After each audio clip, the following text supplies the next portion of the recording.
with God. I was angry with him for two things. I was angry because of the Holocaust. I was furious about the Holocaust. And I was angry because I'd become a nihilist. I don't know if you're familiar with the philosophy. It's such a cruel philosophy. And essentially, I believed that everything in my life was pointless. It meant nothing, no matter what I would do. It was as like a voice went off in my head that said, doesn't mean anything, doesn't matter, you don't mean anything, you don't matter. And I got so angry with God one day that I literally, I screamed at him. I shook my fist at the ceiling and I said, how dare you? How dare you do this to me? Yeah. Then I had this thought. Now, no bells, no flashing lights. But this thought was as clear as a voice. And the thought was, so you're angry, huh, Avi? Well, who are you angry at? I thought you said you were an atheist. Wow. So I thought for a second, and then I thought back. I am an atheist. Why should I believe in a God who creates a pointless universe and puts me in the middle of it? Thought comes back to me. If you're going to hold me accountable, first admit I exist. The scripture sums up the existence of someone like me. Scripture says, there's a way which seems right to a man, but the end is the way of death. And there's another scripture that's a challenge for people like me. The challenge was, you will seek me and you will find me when you search for me with all your heart, and I will be found by you. So I decided to put aside the anger and to start searching. And by God's grace and his mercy, he brought two types of people into my life. He brought Jews for Jesus across my path in 1975. There was a young man wearing a Jews for Jesus shirt, said Jews for Jesus. He's handing out broadsides, tracts. And my friend says, look. And I froze. And I turned to my friend and I said, someone should tell this idiot. I didn't say idiot, I'm cleaning it up. Yeah. That was the clean version. That was the clean version. I said, someone should tell this idiot that you cannot be Jewish and believe in Jesus. And my friend said, tell him yourself. And she went over and she took the tract and she put it in my hand. The title of the tract was, Jews should not believe in Jesus unless. And inside there was a whole list of prophecies from the Hebrew scriptures. Right. So I was very angry. But I kept the tract. And then through that encounter with Jews for Jesus, and because God brought into my life a Christian family that loved me enough to want me to know the truth, I started to examine the scriptures with an open mind. And finally I came to the conclusion that if the Bible is true, then Jesus has to be who he said he was. And I didn't want to deal with that. Right. Because I knew there would be consequences. And then one night, I'm driving home, and I get another discernible thought. And the thought was, what are you doing tonight when you get home, Avi? I thought back, nothing much. And the thought came to me, well, look, you know it's true. Why don't you give your heart to Jesus? I thought back, okay, but I think I'll make a sandwich and drink a cup of tea first. And that's what I did. I got home, I made a sandwich, drank a cup of tea, and I prayed. And nothing happened. Okay. And I was furious. The ceiling was supposed to open up, That's and right. everything was supposed to be, there was supposed to be a finger that wrote across the wall, good for you, Avi, you gave your life to Yeshua. Nothing happened. Right? So I prayed again. Second time I prayed, all I could say over and over again was, I'm so sorry. There it is. So sorry. There it is. It reminds me of when God called out to Adam, where are you? As if God didn't know where he was. Yeah, right, exactly. He needs your heart. And then along comes with it this wonderful intellectual understanding of who Jesus is. Yeah. How did putting your faith in Jesus change you? As a Jew, not just as a Jewish man, but from the inside, God promised us a new heart and to put his spirit in us. What did that do to you? It changed everything. It was a process, of course. Yes. But if I were to sum everything up, I would sum it up with these words. before having a real relationship with the God of Abraham, Isaac, and Jacob, which is what I have now. Yeah. Before that, I had a great philosophy that didn't help me tie my shoes. Yeah. That was of absolutely no use, that did nothing except remind me every day of my life, every moment of my life, that my life was pointless and purposeless.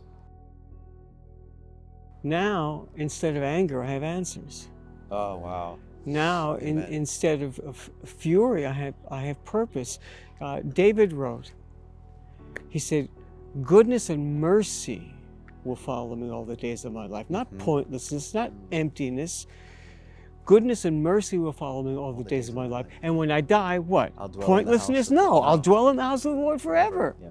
Well, that's a hope that really gives us a peace in the midst of trials. You've been through a lot of trials, you know. It changed you. It gave you hope and purpose. But what would you tell someone that's watching that says, "Oh, I find hope in, other things. I make my own hope. Yeah. I like my job and I like where I live, and that gives me purpose." What do you tell that person? I tell people, but the issue isn't whether or not you find hope in this or that. The issue isn't whether or not you find answers in this or that. The issue is whether or not what you have is true. Right. Not whether you like it, not whether you're comfortable. Great point. But whether it's true. Great point. Great point. I say that a lot to people because us as Jewish believers, we actually had to surrender our way, the way that we thought was right, which you say the Bible talks about how there's a way that looks right to a man, but at the end leads to death. We have to be able to surrender that way to God's way, to say, okay, your way. And that's why when people come to me and they say, well, Jeff, you have your way. I say, it's not my way. I had to lay down my way so that I could follow God's way. And in Jeremiah it talks about when you trust in God's strength, he'll plant you by streams of living water that will give you life year round no matter what. And that's a reality that happens to believers like us. But you're not just any believer, you're a Jewish believer. And there are people around the world watching this right now, and a lot of Jewish people are coming to faith right now because they're bold enough to look online. They're bold enough to open the New Testament on their own and see for themselves instead of listening to 2,000 years of tradition being passed down from generation. Why do you believe what you believe? Why do you not believe in Jesus? Because my mom told me. Why does she not believe it? Because her mom told her not to. But you're an author. You've written on this topic. What do you want to share with the Jewish world right now? You know the name Mengele, right? Dr. Mengele? Do you know who Mengele was? No. Okay. He was the monster of Auschwitz. Yes. Okay. He was the guy that stood when the trains came in and the people got off the trains. He was the one that pointed to the right or to the left. He was a doctor. Okay. He performed monstrous experiments, especially on children, especially on twin children. Never anesthesia. Right. He just loved torturing them in the name of medical science. Okay. They never caught him. He was never brought to trial. All right. What if I'm dying of a disease? Yeah. All right. You have the cure. There's only one cure. You have the cure. You can take me to the person who has the cure. Without the cure, I die. With the cure, I will live. It's a guaranteed cure. And you say, Avi, come with me. And I say to you, I can't do that. And you say, why not? And I said, I don't go to doctors. You say, why not? I say, because of Mengele. Yeah. What would you say to me? Yeah, that's ridiculous. You would say, Avi, you don't condemn medical science for what Mengele did. You condemn Mengele for what Mengele did. Absolutely. Yeah, it's a great point. And we like to say that people do horrible things in the name of all kinds of things. Right. They do horrible things in the name of peace, right. in the name of tolerance, right. in the name of communism, right. in the name of everything. Right. But not in the name of your mother. but that's the point. And it's a great point to make that what does it have to do with Jesus? Right. What does that have to do with Jesus? Right. It has everything to do with wicked human beings, absolutely. And if anything, the fact that it has to do with wicked human beings substantiates the fact that the biblical claims are true. Wow. That's incredible. So, Avi, what are you You've had a really long career within Jews for Jesus. I have. What have been some of the most challenging experiences you've faced as a Jewish believer working in this ministry? I'm really grateful to God for having given me the opportunity to do the crazy things that I've done. Yeah. My wife Ruth and I guess you could say, I hope this doesn't sound pretentious, we're pioneers. We go into the places where nothing exists. We went into the Soviet Union when it was still the Soviet Union. That was very challenging. We didn't even speak Russian when we went. That was very, very challenging. We went into Germany. I remember when we first started sending teams into Germany in the mid-90s from Russia and Ukraine. We'd stand on the streets wearing our shirts that said in German, Juden für Jesus, Jews for Jesus, handing out our literature. And Germans would literally stop and freeze and stare. They couldn't fathom that there were Jews in Germany talking about Jesus. And to go up and to talk with them was the easiest thing in the world. For the last several years, last 4 or 5 years, I've mobilized teams to go into Poland. I have friends to this day. I have believers who are friends who say to me, you know, how could you go to Poland? How could you go to Germany? When we first started sending teams into Germany, a friend of mine who was a colleague, good friend, came over to me. He said, I don't get it. I said, you don't get what? He said, how could you do this? I said, how could I do what? He said, how could you send teams to Germany? Have you forgotten? Yeah. I said, I haven't forgotten anything. So he said, how could you do this? And I said, well, if I don't have a burden as a Jew and as a believer in Jesus, if I don't have a burden for countries like Germany, Poland, and Romania, and all these places, if I don't have a burden for these countries, then maybe the gospel isn't real. He said, what does that mean? And I had one of those moments where I knew I was going to say the right thing. You remember these, right? Because there's so few.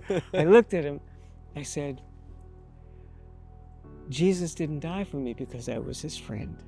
He died for me because I was his enemy. I feel that we Jews have a moral obligation to come back, especially to the places where our history has been so horrendous. We have a moral obligation to come back to the countries where we died, proclaiming God's message of life. That's life from the dead. That's right. And that reality, that fact, is stronger than any challenge I'll ever face. Avi Snyder, what are you doing today? Just being popular and... What am I doing today? I'm writing. Yeah.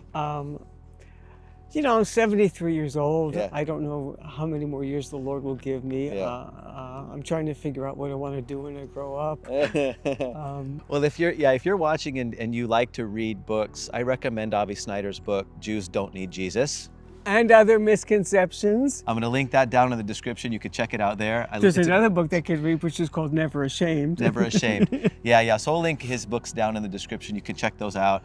Avi, you've blessed me with your ministry, and you've been a wonderful influence. And thank you for representing our people so well. Thank you for sharing the gospel for so many years, and being a true believer. You know, despite the consequences, right? Because you know, consequences have been good. Yeah. Oh, the consequence. You know what? It's a good perspective, because a lot of people, when they come to faith, a lot of Jewish people, they're like, oh, what am I going to have to give up? But the life that you gain, and what you gain. Thank you for making that point. Well, thank you. Avi. Thank you for talking to me. And thank you for watching this video. If you like this kind of content, if you want to reach out to us, we have our email down in the description. Don't forget to like the video, leave a comment for me, for Avi, for anyone. And don't forget to subscribe to the channel. Thank you for watching. God bless you, Avi. God bless you. Thank you, brother.